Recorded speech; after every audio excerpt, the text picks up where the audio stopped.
Alors bonjour à toutes et à tous, je joue mécanique et aujourd'hui je vais refaire la vidéo qui était de très mauvaise qualité, on me l'a demandé hier soir. C'est de changer la tringlerie de vie parce que ce soit grippé ou que ce soit cassé, il vaut mieux le changer parce que bon, quand c'est cassé ça me paraît logique, mais quand c'est grippé vous allez tellement vous faire chier à vouloir le dégripper que ça prend plus de temps de dégripper que de changer. Donc autant changer, ça prend moins de temps et c'est plus rapide. Donc pour ce faire, dans un premier temps, avant toute manipulation, il faut qu'on aille débrancher la batterie. Donc on va aller débrancher la batterie. Toujours débrancher la batterie avant quelle que soit la manipulation sur la voiture. C'est quand même obligatoire, j'ai pas remis mon cache. Donc voilà, la batterie est débranchée, on laisse le capot, on le claque pas quand même au cas où, ça jamais. Alors pourquoi débrancher la batterie alors qu'on ne fait pas de manipulation électrique? Parce que juste en dessous là vous avez le module airbag. Et si vous laissez la batterie branchée sans faire esprit, vous lui mettez un coup et que l'airbag se déclenche, alors vous êtes en train de bricoler dans la voiture. Je pense pas que ça doit être agréable de se prendre un airbag dans la figure quand même. Je crois pas que ce soit très agréable. Donc on va enfiler le siège à fond. Et on va tout d'abord démonter la console centrale. Bon, si vous avez ça, c'est pas grave. Si vous l'avez pas, tant mieux.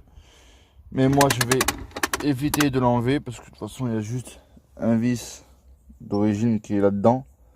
Je pense que vous le savez tous. Donc, on va commencer par là. Je vais... Normalement, vous y voyez bien de là-haut, je pense. J'avais vérifié ça tout à l'heure. Normalement vous êtes censé y voir, mais je pense que je vais quand même vous garder dans la main parce que j'ai pas envie de refaire la vidéo au cas où. Donc on va prendre ce qu'il faut pour ça. Donc ma caisse à outils, elle a du vécu la pauvre. Alors, on a vu des vis, ma douille aussi d'ailleurs. Donc je prends ma douille T20 pour les vis torx, celui T20. Bon, désolé, cette douille elle a vécu. Ça fait quand même longtemps que je l'ai et puis croyez-moi qu'elle en a vu des vis. Elle en a vu énormément des vis celle-là. Mais elle fonctionne toujours aussi bien. Donc on va d'abord enlever la vis qui est là. Il y a une vis là. Vous le savez tous. C'est laquelle déjà? Je crois que c'est celle-là. Bon, si j'ai des vis mauvaises, c'est pas très grave. Ouais, parce qu'il y en a une qui tient aussi la coudoir centrale. Pour la coudoir centrale, pour le tenir, il y en a deux devant et une derrière. Qui est derrière. Si vous voulez un couloir central, je vous expliquerai où s'en produire un, où s'en munir un et comment l'installer. C'est quand même assez pratique, ça gêne pas. Donc on va dévisser ceci. Si j'ai l'impression qu'il tourne dans le vide ou c'est une impression ou non. Non, il tombe pas dans le vide en effet. Non. Je croyais qu'il tournait dans le vide, mais il tombe pas dans le vide. Ah, avec les doigts, ça peut être pratique de choper. Bon, on va la dévisser à fond et on va l'enlever avec un aimant. Voilà, elle est dévissée à fond. Et on va attraper un aimant normalement que j'ai quelque part par là. Normalement j'ai un aimant, c'est ma lampe aimantée. Voilà. Bon, une lampe aimantée, donc une lampe qui fonctionne très mal, mais je m'en fous tant que c'est aimanté. Tant que c'est un truc aimanté, on chope la vis. Et là voilà, cette coquine. Donc je vous parlais oui de la coudoir centrale vite fait, c'est quand même assez pratique. On peut la mettre de la hauteur qu'on veut, moi je la mets toujours au plus bas. Et puis il y a quand même pas mal de rangements dedans. Et c'est quand même agréable d'avoir un support là sans avoir le support de siège où il y a tout le temps ça qui se barre ou autre chose. Pour passer les vitesses, c'est quand même assez agréable. Mais je suis un peu déçu quand même de cette couloir parce qu'elle est un peu de mauvaise qualité. Vous voyez, j'ai fait quand même une réparation un peu à la MacGyver. Faut que je refasse ça au propre. Parce qu'il s'était cassé à force d'appuyer son coude dessus. Mais c'est normal, c'est du plastique tout fin. C'est normal, c'est pas grave. Donc normalement, il bouge ou pas. Je crois que j'ai dévissé la mauvaise vis. C'est pas grave, on va aller dévisser l'autre. Il me semble que j'ai dévissé la mauvaise vis. C'est pas grave. On va dévisser l'autre. C'est pas très grave. C'est que des vis. On s'en fout. Donc d'abord, avant de se faire, vider tout ce qui est là, tout ce qui est là-dedans, vider tout. Enfin, moi j'ai tout vidé, j'ai tout mis en haut du tableau de bord là-haut. Parce qu'à la base, ici, j'ai plein de pièces rouges à la place des gobelets. Parce que dans ma voiture, on ne boit pas. Donc à la place des gobelets, c'est les pièces rouges. Ça sert toujours quand on veut aller acheter du pain ou des trucs comme ça et qu'il manque quelques centimes. Donc pourquoi, je sais pas si je dévisse bien ou pas, mais normalement oui, ça y est, je l'ai. Le voilà. Donc ne perdez pas les vis, hein, sur les sièges il y a une rainure pour pas que ça aille là-dedans, il y a une rainure. Donc je les mets là à la base ou alors je bloque avec quelque chose là et puis les vis comme ça ils peuvent pas aller plus loin que ce truc là. Bon, normalement il bouge, c'est parfait, il bouge. Donc après on va enlever tout ça, hein. Voilà, donc ça ne vous inquiétez pas, ça c'est mes LED et ça c'est mon chargeur de téléphone que j'ai fait revenir ici et qui part là-dedans, qui fait tout le tableau de bord. Bref, c'est pas grave, ça on s'en fout. Voilà. Bon, après pour le reste, c'est pas bien compliqué. De toute façon, ça je crois que je vais l'enlever parce qu'il a perdu toute sa couleur, c'est dégueulasse. Il a perdu toute sa couleur. À la base, il était bleu. Mais je vous conseille pas d'acheter un truc comme ça, c'est de la grosse merde. Bon, après, on va enlever le cendrier. Donc pour enlever le cendrier, on appuie et on tire. C'est pas bien compliqué. Je pense que tout le monde peut faire ça. Et on a deux autres vis qui se trouvent ici, une là et une là. Donc on va les dévisser. Attention à ne pas perdre la vis quand même. Voilà. Quand même faire attention à ne pas perdre les vis parce qu'après si vous perdez les vis, après ça risque de bouger. Même si c'est clipsé, s'il y a des vis, c'est pas pour rien. Donc repérez-vous où vont les vis. Repérez-vous à la tête des vis ou repérez-vous comme vous pouvez. Ou même avec le marquage de couleur, comme vous pouvez. Vous repérez comme vous voulez. Donc après, on va enlever le soufflet. Donc le soufflet, voilà. C'est pas bien compliqué. Ah ouais, je remarque que c'est bien crado quand même, à cause du soufflet quand même. Donc on va enlever le tapis là. Voilà. Lui aussi, il faudrait le laver un peu de temps en temps. Hein. Ouais. Donc bon, après il y a les fils, on s'en fout un peu. Donc après, on a juste à le prendre ici et à tirer. Normalement, ils viennent tout seuls. À la base, mais il faut les deux mains. Donc moi avec une main, voilà, avec une main c'est un peu compliqué. Donc oui, mon poste il tient un peu à la barbare, mais bon, je m'en fous, je sais pas, je vais pas le garder longtemps. Je m'en fous royalement complet. Donc, s'il veut bien s'enlever. Donc voilà, quand vous l'enlevez, faites attention au soufflet quand même, à pas déchirer le soufflet. Après, ça vous obligerait à en acheter un autre. Ce serait un peu dommage. Donc on va essayer de l'enlever proprement comme ça se doit faire, comme ça doit se faire. Tranquillement, voilà, sans débordement, c'est parfait. Donc après, voilà, ça c'est mon module de LED, on s'en fout. Je vais même peut-être sortir les fils au passage. C'est tous les fils qui passent là-dedans là, donc voilà, on met tout de côté, je rangerai après. Donc nous voilà la fameuse tringlerie de vide-vitesse, vous voyez. Voilà. Donc en général c'est ça qui est grippé et en général c'est grippé à l'intérieur des gaines là. Et c'est très casse-couille à déripper. Le temps que le déripant à l'intérieur des gaines, que ça fasse tout le long jusqu'au moteur, croyez-moi, autant le changer. Parce que même si vous le dégrippez, de toute façon il risque de se regripper à un moment ou un autre, donc autant le changer. Donc stockage pour l'enlever, il suffit de la faire venir. Faites attention, vous avez l'ampoule derrière, l'ampoule du cendrier. Donc juste à la tirer vers l'arrière, voilà. C'est une ampoule blanche. Donc voilà. Et après on accède à tout ce petit merdier. Donc bien sûr il faut enlever ça, hein, l'histoire qu'on soit peinard. Donc on a 2 vis ici, une là et une ici. Donc on va les enlever.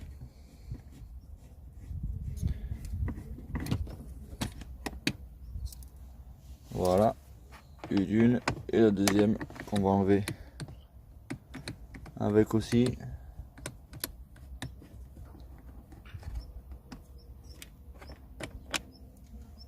Voilà, et je pense pas qu'il y a besoin d'enlever ça, ça m'étonnerait. Je pense pas. Non, il n'y a pas besoin d'enlever, tant mieux. Donc, on tire le frein à main, voilà, quand même assez sérieusement, et normalement, voilà. Ça bouge, ça bouge, ça bouge, ça peut se dégager. Ah oui, c'est l'élément que j'ai oublié de vous dire. Lui, il faut le déclipser. Enfin, quand il veut bien venir, bien évidemment. Donc, s'il veut pas venir, on prend un petit tournevis plat et on essaie de le faire venir sans abîmer le plastique. En faisant levier, voilà. Vous avez entendu le clac. Moi, je l'ai entendu. Donc, et après, normalement, il vient tout seul. À la base. Là, il a l'air de vouloir un peu me faire chier. Comme de par hasard, c'est quand je fais une vidéo qu'il va me faire chier. Donc voilà, ça y est. Bon, après, il est quand même un peu assez dur à sortir. Je vais vous montrer pourquoi. Voilà, parce qu'ici, il y a ces 2 petites pattes là et c'est quand même assez casse-couille. Donc, on va le débrancher. Donc, il suffit d'appuyer sur la languette qui est là. Donc, je vais essayer de vous faire tenir avec le frein à main. Ça va pas être une partie de plaisir. Voilà, donc là, on appuie et on tire. Voilà, et il vient tout seul. Donc on se fait partir là-bas. Au revoir, tu t'en vas. Oui, avant de monter la console centrale, il y a quand même des trucs à faire. Donc il y a aussi l'airbag à enlever, mais bon, moi j'enlève généralement par en dessous, hein, quand il y a la place. Même quand il n'y a pas la place, c'est pas grave. Donc après, on va enlever ceci qui se déclipse, bien évidemment. Voilà. Comme je vous disais, le module d'airbag qui est juste là, donc si on lui met un pet et que vous prenez l'airbag dans la figure, ça va pas très grave. Et je remarque que j'avais perdu des pièces rouges. C'est pas grave. Donc voilà, si vous manquez des pièces rouges et que vous les mettez ici, vous savez où est-ce qu'ils vont.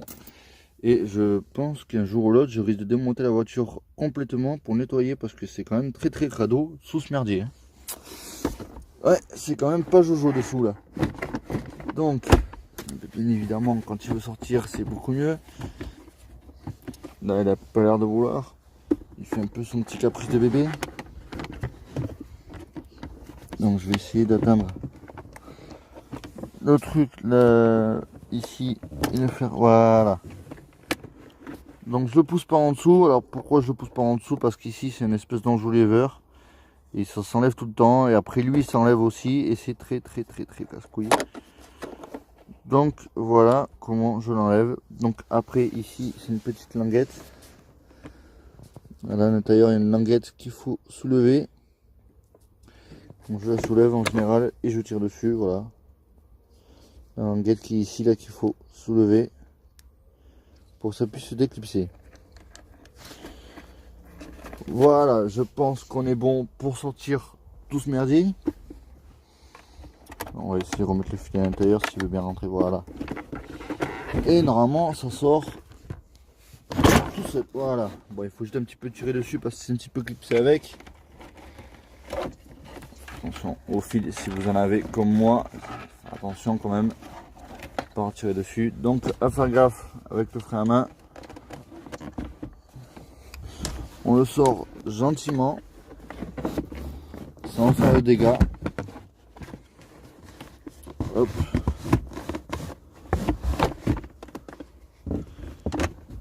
Il est quand même pas mal sorti là. Vous voyez, il bloque un peu, c'est pas grave. Je l'incline un peu plus, je le pousse et voilà, il sort. Donc on va essayer Désolé, il y a une main, c'est pas facile. Voilà, on va essayer de le bloquer derrière là-bas. Donc voilà, là, vous avez accès à tout ce merdier qu'il va falloir nettoyer un jour ou l'autre. Parce que en dessous des plastiques, ben, c'est pas très joli. Hein. Il se clipse quelque part à la base. Où est-ce que tu te mets toi? Où est-ce que tu te clipses, petit malin? Bon, ça c'est pour le vis. Où est-ce que tu te clipses toi? Ah, aïe aïe aïe. Bon, je trouverai tout à l'heure. Donc, si un jour vous avez un problème avec le frein à main, j'en profite. Vous avez le contacteur de frein à main qui est juste là. Je vais vous le montrer. Il est juste ici là. Voilà, si un jour ça vous fait oublier frein à main, c'est lui qui l'a appuyé tout le temps. Et ça veut dire qu'il est mort, donc il faudrait le débrancher ici, le déclipser et le sortir pour le changer. Donc, en l'occurrence, il est bon. Donc voilà, c'est juste un contacteur de frein à main pour l'envoyer au tableau de bord, pour vous dire si vous avez oublié le frein à main ou pas, mais on s'en branle. On est parce qu'on est sur la tringlerie. Bon, revenons à cette fameuse tringlerie. Donc, ben la voilà, hein, de toute façon, il n'y a pas de solution. Donc vous déclipsez ces trucs là. Ils vont sous le tapis et ils vont vers l'arrière, je crois. Ouais, il me semble qu'ils vont vers l'arrière. Parce que pour enlever la tringlerie, vous avez une vis ici et c'est du 10. Vous en avez une autre de l'autre côté. Vous en avez 4, hein, et vous en avez une là-bas au fond et vous en avez une autre pareil là-bas au fond. Et c'est pour ça qu'il faut enlever ça pour qu'on puisse y accéder. Et moi je veux pas les... Ah ben voilà, ça y est. Alors que je ne voulais pas le faire. Oh, c'est pas grave. Bon, je sais pas si vous voyez, mais il y a une vis là-bas au fond. Vous voyez que dalle. Vous voyez que dalle. Est-ce que tu éclaires encore un peu, toi? Ouais. Vous voyez la vis que j'éclaire là-bas? Voilà, il y en a une là, et il y en a une de l'autre côté aussi, pareil. Je vais essayer de vous la montrer. Voilà. Je sais pas si vous la voyez bien, mais elle est juste là. Elle est là-bas. Donc voilà, pour ça. C'est pour au moins désoudariser l'huile de la caisse. Bon voilà, je fais une vidéo alors que j'avais pas envie de démonter la voiture, mais bon, c'est pas grave. Mon ancien téléphone c'était une grosse merde, donc faut bien le faire. Donc après, ben, il faut le déconnecter au niveau de la boîte à vitesse. Ça je vous fais pas de dessin, j'ai pas envie de le démonter non plus parce que ça c'est une grosse galère, c'est encore plus long que ça. Donc faut enlever la batterie, il faut enlever le support batterie et là vous pourrez atteindre au câble qu'il faut déboîter du levier vitesse. Ils sont juste emboîtés en fait dessus. C'est sur la boîte à vitesse en fait, c'est une boule comme ça. Et il y a juste des gros trucs, des trucs qui sont fixés dessus, qui viennent s'emboîter dedans. Et pour les déboîter, c'est la galère. C'est la grosse galère. J'ai galéré pendant un petit moment, mais normalement avec une petite biche, ça devrait venir tout seul. Après, ah ben c'est pas fini, hein, puisqu'après il y a quand même le caoutchouc là, et ça se passe sous la voiture, hein, à la base. Donc sous la voiture, eh ben, pour ça, ben, à la base, les mécaniciens ils sont pas chiés, ils enlèvent la ligne d'échappement, mais pas moi. Donc sous la voiture, ben, vous allez rien y voir, parce que même s'il fait quand même assez beau dehors, vous allez y voir que dalle. Et ma lampe elle est à l'intérieur, j'ai la flemme d'aller la chercher. Mais on va essayer de vous expliquer un peu plus en détail. Ouais, je vais quand même chercher ma lampe. Bon, j'ai eu la flemme d'aller la chercher, mais c'est pas grave. J'ai été récupérer la petite coquine qui était en charge depuis hier soir. On y verra quand même beaucoup mieux. Vous voyez, il y a un caoutchouc là-bas au fond, hein. Ben, c'est ce qui fait l'étanchéité. D'ailleurs, pour pas que l'eau remonte par là. Parce que les câbles, ils sont là, mais il faut bien qu'ils ressortent au niveau du moteur quand même. Donc, ils passent par le même tuyau de la ligne d'échappement, le même incurvé que vous avez en dessous. Donc voilà, je vais quand même essayer de lever la voiture pour vous. J'ai un peu la flemme, mais je vais quand même essayer de le faire. Donc je vais monter la voiture et puis ben, je vous reprends après. Bon voilà, j'ai levé la voiture. Je vais essayer d'aller vous montrer ça. Alors, sous la voiture. Eh ben, de toute façon, c'est pas bien compliqué. Il faut suivre tout ce merdier. Donc voilà. La fameuse ligne d'échappement avec le catalyseur qui est vidé. Je l'ai ouvert par dessus, au-dessus là-haut. Je l'ai ouvert et après j'ai ressoudé par dessus. Ah, je m'en fous. Bon, le problème c'est ces trucs là. Ça c'est casse-couille à enlever. Bon, pas le boulon, hein, je vous rassure. Ce qu'il y a autour, ça, c'est la grosse merde. À enlever, il s'accroche sur le filetage. Et c'est la grosse galère. C'est de la merde. Voilà. Pour vous faire court, c'est de la merde. Donc tout là-bas aussi, c'est de la merde. Donc il faut... ouais, vous enlevez les deux. Hein. De toute façon, vous faites pas chier. J'ai un bout de bois qui me gêne, 2 minutes. Voilà, va attendre le bout de bois. J'ai pas besoin de toi pour faire une vidéo. Donc, alors... ben, la tringlerie, elle est ici. Hein, vous voyez les tuyaux. Ah, là, les deux... ouais. Vous voyez les deux tuyaux qui ressortent là. Ici, les deux tuyaux. Ben, c'est la tringlerie. Voilà, qui passe en dessous de ce foutu merdier de merde. Bon, c'est pas merdier de merde puisque ça protège quand même la caisse de la chaleur par rapport à la ligne d'échappement qui monte à une très haute température. Ça monte à plus de 100 degrés, il me semble, d'après mes souvenirs, donc c'est très chaud. Donc c'est presque aussi chaud qu'une poêle, quoi. On pourrait faire cuire un œuf dessus, mais bon, je vous conseille pas de faire cuire un œuf dessus parce que sinon vous le mangerez tout seul. Bref, donc après ça passe là-dessous.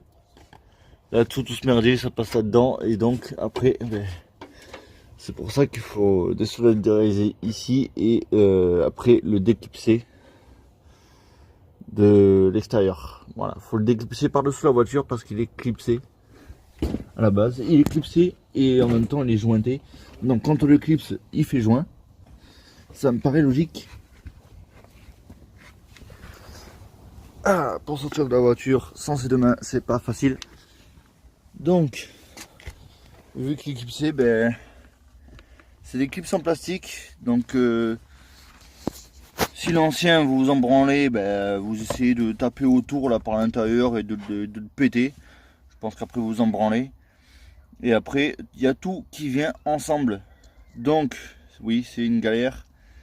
Une très grosse galère. C'est quand même assez casse-couille comment ils ont fait là Peugeot, mais bon. Après, je pense pas que vous êtes obligé de changer tout le complet. Vous pouvez changer que les câbles. Mais je pense que c'est une galère aussi de les sortir d'ici. Ah merde, je pose mon doigt dessus alors que c'est graisseux. Je pense que c'est une galère quand même de sortir d'ici, ouais. Je pense que c'est galère. Ouais, donc moi j'ai pas voulu me faire... ouais, donc vous faites pas chier, enlevez tout le complet. Hein. De toute façon, il y a 4 vis, c'est pas ça qui va vous tuer. Il n'y a pas mort d'homme. Donc il y a juste ces 4 vis là pour enlever ça. Après il n'y a, plus de vis après. Donc voilà. Voilà. Je pense que j'ai rien oublié. Non, je pense que j'ai rien oublié. Donc oui, ah oui, voilà pourquoi il faut débrancher la batterie, puis c'est le connecteur d'airbag pour passagers. Donc voilà, si on n'a pas envie que ça pète, pouf. Donc voilà le cerveau de l'airbag. D'ailleurs, je crois qu'avant de tout remonter, je vais passer un coup de nettoyage parce que c'est dégueulasse. Et sur toutes les 307, c'est pareil, je vous rassure. Hein. C'est quoi ce petit tétine là? Je sais pas à quoi ça sert. On s'en fout, c'est pas ce qui nous intéresse. Donc, ben voilà, je pense que c'est tout ce que j'ai pour vous. Je pense que j'ai rien oublié. Donc, oui, faites attention, c'est bien ces vis là. Donc, suivez bien ce cage là. N'allez pas dévisser les vis du cerveau airbag. Hein.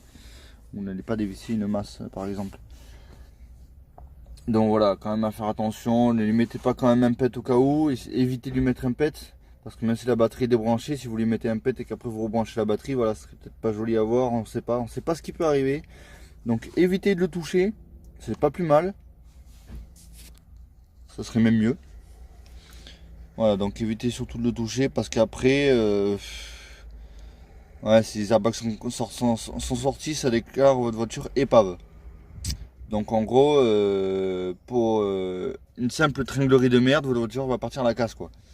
Voilà, parce que quand les airbags se déclenchent, on peut les changer. Si on change le tableau de bord, si on change ici, si on change les sièges, parce qu'il y a un airbag ici dans les sièges, et si on change les airbags de ceinture qui sont là-haut. Mais bon, déjà c'est cher pour acheter ça. Et après quand vous allez les installer, ben après, par exemple si vous avez un accident, ce sera pas instantané, ils vont pas se déclencher instantanément, ils vont se déclencher par exemple 5-10 minutes après. Donc en gros, ouais, vous pouvez vous bouffer le volant en plein accident. Donc c'est pour ça qu'à la base ils déclarent les voitures épaves quand il y a l'airbag d'origine qui sort. Parce que c'est instantané, c'est réglé au centième de seconde près. Ah, c'est très net leur truc, hein. J'ai déjà vu des accidents de 307. Regardez, vous si vous voulez, vous marquez crash Peugeot 307 et vous regarderez que c'est quand même assez impressionnant. Mais même pas que pour 307, hein, sur toutes les nouvelles voitures, hein. Sur toutes les voitures qui ont les airbags, c'est quand même très très précis. Donc c'est pour ça qu'ils déclarent votre voiture épave, parce qu'une fois changé, c'est plus précis comme avant. Et pour refaire préciser, eh ben, entre tout ce que vous avez dépensé pour changer les airbags et tout, et pour refaire préciser, ben, autant acheter une nouvelle voiture, hein, ça vaut moins cher. Donc voilà, c'est pour ça, évitez quand même de le toucher, on sait jamais ce qui peut arriver. Et je viens de voir que la marque c'est Siemens aussi. D'accord, ok. Voilà, en fait il y a d'autres Siemens sur la 2 litres HD 90 quoi. La Bosch c'est venu à partir de la 2 litres HD 110. Donc voilà, donc je vous présenterai aussi une nouvelle 307 qui risque d'arriver d'ici peu de temps. Je vais m'acheter une 2 litres essence 136 chevaux. Voilà, en attendant que je puisse acheter ce qu'il faut et acheter une autre 2 litres HD 90 pour refaire celle-là, parce que je vous rappelle que celle-là elle a un problème de carrosserie, je vous l'avais déjà expliqué. C'est la grosse galère. Donc j'ai pas envie de payer 600 balles pour la remettre en état, autant mettre 600 balles dans une autre voiture et mettre tout ce qu'il y a dans celle-là dans une autre. Donc c'est pour ça que là j'en achète une 2 litres essence 136 chevaux. Je l'achète que 300 euros. Voilà, vu que je suis mécanicien et tout, que j'ai travaillé dans beaucoup de garages, il y a beaucoup de monde qui me connaît, donc j'ai quand même beaucoup d'avantages, on va pas se le cacher. J'ai travaillé chez Citroën, j'ai travaillé un peu partout aussi, donc voilà, on va pas se le mentir. Et puis il y a les travaux carrosserie à faire, mais bon, je m'en fous, ça sera pour me dépanner en attendant que je puisse refaire celle-là. Parce que 2 litres essence 136 chevaux, c'est pas que c'est trop puissant pour moi, mais c'est que ça sert à rien de s'acheter une voiture puissante alors qu'on peut plus rouler vite. Voilà, celle-là je l'ai déjà poussée à 200, mais même 200 déjà c'est trop, même 90 chevaux déjà c'est trop, puisqu'on a le droit de rouler que jusqu'à 130 et pas plus. Pas le droit de dépasser. Donc ben, c'est pour ça que la 2 litres essence, je vais pas me la garder longtemps. La 307 que je compte m'acheter après plus tard, c'est une sportive, donc c'est la 2 litres essence 180 chevaux, donc la plus puissante de toutes les 307. Et je la garderai pour m'amuser ou pour sortir le week-end, histoire qu'elle soit belle et qu'elle soit propre, comme celle-là, mais avec un moteur différent. Donc celle-là, elle sera toujours faite pour circuit, je vous rassure. Je vous rappelle que je vous ai parlé de mes projets. Donc allez voir la vidéo de mes je vous parle de mes projets. Si vous ne l'avez pas vu, je vous la mets en bas dans la description. La vidéo, je vous parle de mes projets. Voilà, donc il y aura une 307 pour circuit et une autre 307 comme celle-là que je vais refaire.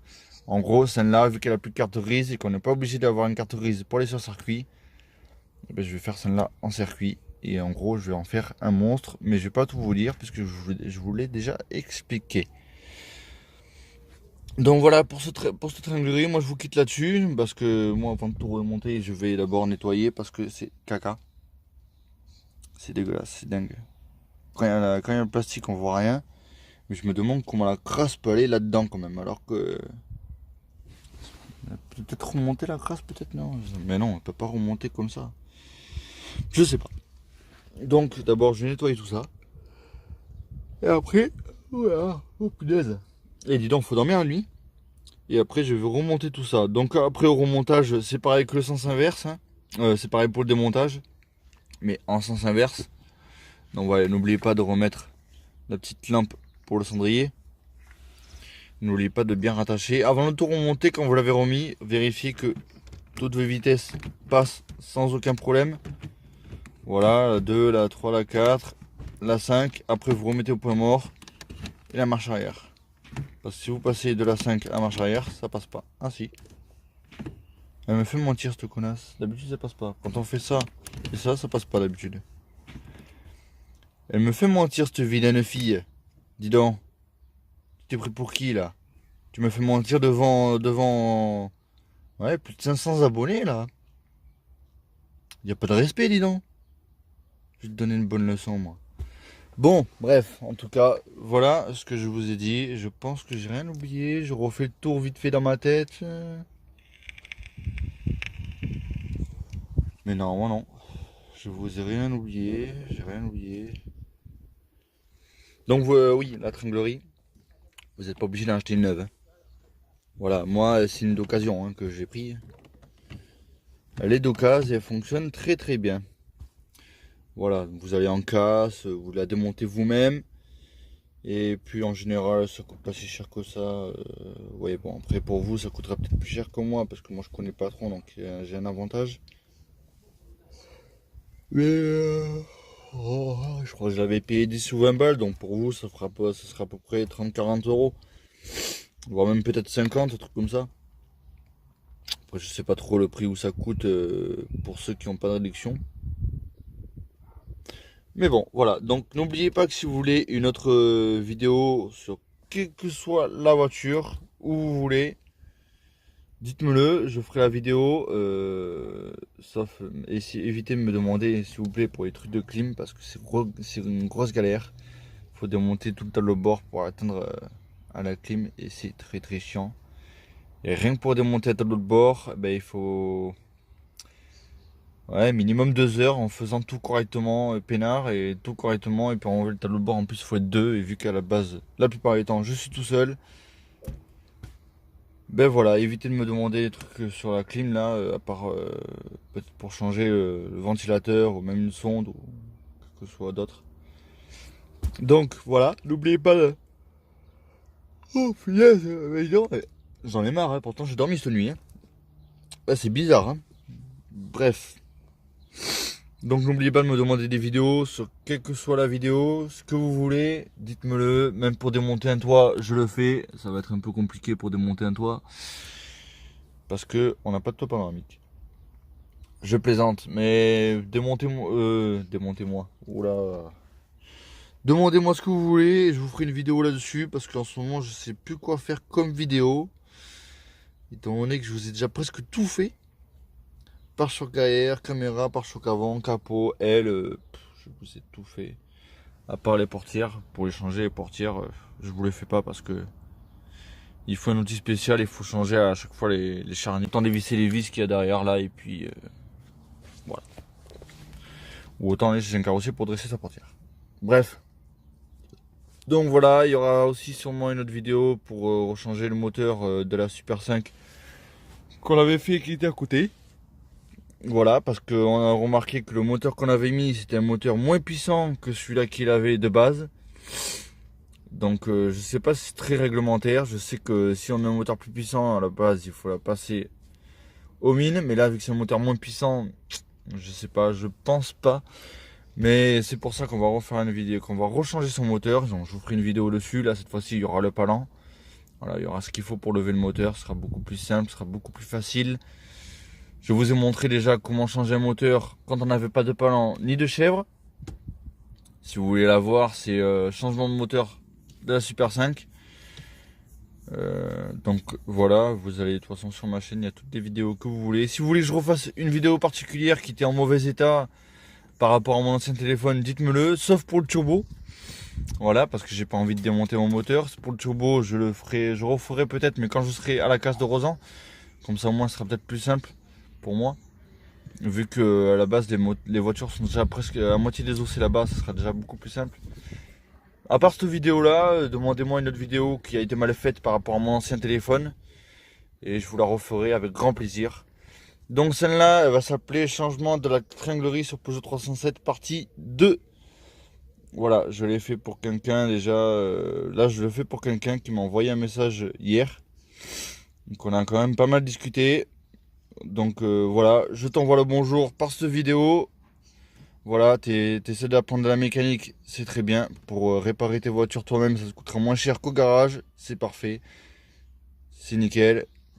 J'ai pas eu de, je crois que c'était une critique au début, mais non, ça va. J'ai pas trop de critique de tout le monde. Ceux qui critiquent à la base, c'est ceux qui sont jaloux, comme on dit. Donc voilà, n'oubliez pas de liker et de partager cette vidéo un max, parce que ça me donnerait peut-être des idées pour vous faire d'autres vidéos. Et je vais aussi peut-être vous faire une autre vidéo. Parce que je risque de m'acheter un autre poste. Et c'est livré avec tout ça là. C'est livré avec tout ça avec. Et c'est un poste spécial pour 307. Il ne peut pas aller dans une autre voiture. C'est impossible. Je vous montrerai pourquoi quand je ferai la vidéo. Et il a l'air d'être pas mal. Compatible commande au volant, GPS, il y a Waze et tout dedans. Il a l'air d'être vraiment pas mal. Il a quoi, 4 Go de RAM, je crois, le poste que je vais me prendre là. Donc il a l'air d'être vraiment très très sympa, ce poste. Donc voilà, je vous ferai une vidéo là-dessus quand je le changerai, bien évidemment. C'est pas demain la veille. D'abord le commander, il faut d'abord avoir les sous. Donc voilà, comme d'habitude, partagez, likez, et puis voilà, basta. Et puis merde, ça me fait chier de répéter tout le temps les mêmes choses. Et peut-être qu'on fera une... vu que j'ai vu plein de youtubeurs, peut-être qu'on fera une vidéo spéciale Noël. Voilà, l'histoire que ça me fasse un peu plus de vues, histoire que on rigole un peu tous ensemble. Donc, arrivé à 1000 abonnés, n'oubliez pas qu'arriver à 1000 abonnés, enfin non, n'oubliez pas parce que je vous l'ai jamais dit, je risque peut-être de faire une rencontre abonnée quand je serai à 1000 abonnés. Donc si vous voulez me rencontrer, voilà, de toute façon ce sera dans une salle des fêtes ou dans un parc, quelque chose comme ça. N'oubliez pas que si vous voulez me rencontrer en tant qu'abonné, moi je suis sur Bordeaux. Donc voilà, si vous êtes plein sur Bordeaux, dites-me-le dans cette vidéo. Je noterai votre nom. Comme ça au moins quand je ferai la rencontre abonnée, ben, vous serez les bienvenus. Voilà, même si vous venez de loin, ça me ferait vachement plaisir que vous veniez de loin. Mais pour l'instant, moi je peux pas me déplacer parce que je suis pas encore payé par YouTube. Donc si je me déplace pour venir vous rencontrer, ce sera avec l'argent de YouTube, pas avec mon argent personnel. Déjà, je fais déjà pas mal de choses avec mon argent personnel déjà. Pour vos vidéos à vous, enfin pour vous montrer. Donc, mais bon, c'est pas pressant, même si YouTube me paye pas, c'est pas grave. Je trouverai une solution quand même pour venir, si vous pouvez pas venir. Donc d'abord, faut arriver aux 1000 abonnés d'abord. Hein. Attention. Hein. Pour ça, il faut s'abonner, il faut partager, il faut liker. Hein, pour ça, pour arriver aux 1000 abonnés. Donc, arriver aux 1000 abonnés, de toute façon, vous serez au courant. Et voilà, il y aura une rencontre abonnée. Peut-être au Jardin public de Bordeaux, peut-être. Je verrai avec la mairie. Donc voilà. Je vous dis à tous à plus pour une prochaine vidéo. Voilà. Et ouais. De toute façon, il y aura de nouvelles vidéos parce que j'ai vu que... Oui. Juste une truc. J'en ai marre à chaque fois que je veux raccrocher avec vous à la vidéo. J'y arrive pas. Je sais pas pourquoi. Vous me retenez en fait. Arrêtez de me retenir. Lâchez-moi la grappe un peu. Hein? Faut me lâcher là. Non, je plaisante, c'est pas vrai. Non, vous avez bien vu que j'avais anomalie airbag à chaque fois. J'ai un collègue à moi qui est venu, qui a passé la valise, il a trouvé. Et c'est lui qui me fait anomalie airbag. Donc je sais pas, il doit être mort à mon avis à l'intérieur. Donc sûrement l'usure. C'est pas très grave. C'est sûrement l'usure. À force, je crois qu'il est dans la voiture depuis sa sortie. Donc en gros, il est là-dedans. On s'attache et on se détache depuis 2001 en gros au total je crois. Donc ouais, il commence un peu à se faire vieux. Voilà, il commence à se faire vieux. Donc je le changerai, vous aurez une vidéo là-dessus aussi. Donc voilà, si vous voulez une vidéo pour changer vos ampoules, là-haut, ici, et l'ampoule du cendrier, parce que oui, on peut changer l'ampoule du cendrier aussi. Voilà, je vous ferai une vidéo, parce qu'on peut changer les ampoules aussi à l'arrière. Ceux de là-haut, c'est les mêmes que pour éclairer la plaque et pour les veilleuses à l'avant. Et c'est les mêmes que là-haut et là-dedans. C'est pas les mêmes qu'ici. Non, c'est pas les mêmes que là-dedans et qu'ici. Les mêmes que la clim et là-haut, c'est les mêmes que ceux-là. Enfin bref, donc voilà, n'oubliez pas qu'il faut arriver à 1000 abonnés le plus vite possible si vous voulez me rencontrer, le plus vite possible. Alors là, ça va être un gros défi. Hein. Déjà pour arriver à 500 abonnés, ça a été dur. Alors là, pour arriver à 1000 abonnés, ça va être très dur. Hein. Oh punaise, on est du coup à 700 ou 800 je crois, 700, 800. Ouais, dans ces eaux-là. Donc ça va être très dur. Donc voilà, si vous voulez une vidéo spéciale, particulière, que je partage avec tout le monde, une vidéo que j'ai pas encore faite. Bon là, à la base, c'était une vidéo que pour lui. Mais vu que la vidéo a été mal faite, je me suis dit, ben, désolé pour toi, mais je vais la faire pour tous les abonnés, puisqu'elle a été très mal faite. C'était un téléphone de merde. Donc il m'a dit qu'il n'y avait pas de souci. Au contraire, si ça faisait profiter tout le monde, c'était mieux. Donc voilà, autant donc c'est très rare de rencontrer des gars quand même assez bien. Donc voilà, j'en ai marre. Voilà, si vous n'y arrivez pas, ben je sais pas, essayez de regarder la vidéo, d'essayer de comprendre ce que vous avez oublié. N'oubliez pas qu'au niveau du moteur, c'est très casse-couille à enlever les câbles de tringlerie. C'est très casse-couille. Et je vous ferai peut-être une vidéo pour changer le tapis. Le tapis complet. Parce que moi ici il commence, si je laisse celui-là, voilà, il commence à se déchirer. Et c'est pas très joli à voir. Donc je vous ferai peut-être une vidéo pour changer ça complètement. Voilà, je vous dis à plus pour une prochaine vidéo. Enfin, je vais vous laisser, j'espère. Cette fois-ci c'est la bonne. On va y arriver. Si c'est pas la bonne, eh ben je sais pas, hein, j'arrêterai les vidéos. Non, c'est pas vrai. Je ne peux pas arrêter les vidéos et vous laisser en plan comme ça, sans rien branler. Donc j'ai vu qu'il y avait des concurrents quand même qui essayaient de faire des vidéos, bon pas en française pour essayer de me concurrencer. Mais vu que c'est pas en français et vous que vous êtes français, je pense que moi j'ai plus de chance que là-bas. Parce qu'il y a plus de français dans le 307 que dans les autres pays. Voilà, j'ai vu qu'il y avait quand même pas mal de concurrence. Parce que quand j'ai commencé à faire les vidéos, il n'y avait pas de vidéo sur 307. Et depuis que j'ai commencé, c'est bizarre, il y a plein de concurrence, mais dans d'autres langues. Ouais, c'est pas normal. Donc voilà, n'oubliez pas de liker, partager la vidéo. Arrivé à 1000 abonnés, il y en aura une rencontre abonnée sur Bordeaux. Voilà. Donc voilà les amis, désolé ça a coupé, j'ai plus de stockage dans mon téléphone. Donc oui, n'oubliez pas de liker, partager la vidéo et à 1000 abonnés, il y aura une rencontre abonnée. Et n'oubliez pas que pour la tringlerie, il faut quand même être assez bien patient. Et je vous ferai une autre vidéo quand vous en aurez besoin, il suffit de me le demander. Voilà, je vous dis à plus à la prochaine pour une prochaine vidéo. Et n'oubliez pas ce que je vous ai dit. A plus tard les amis.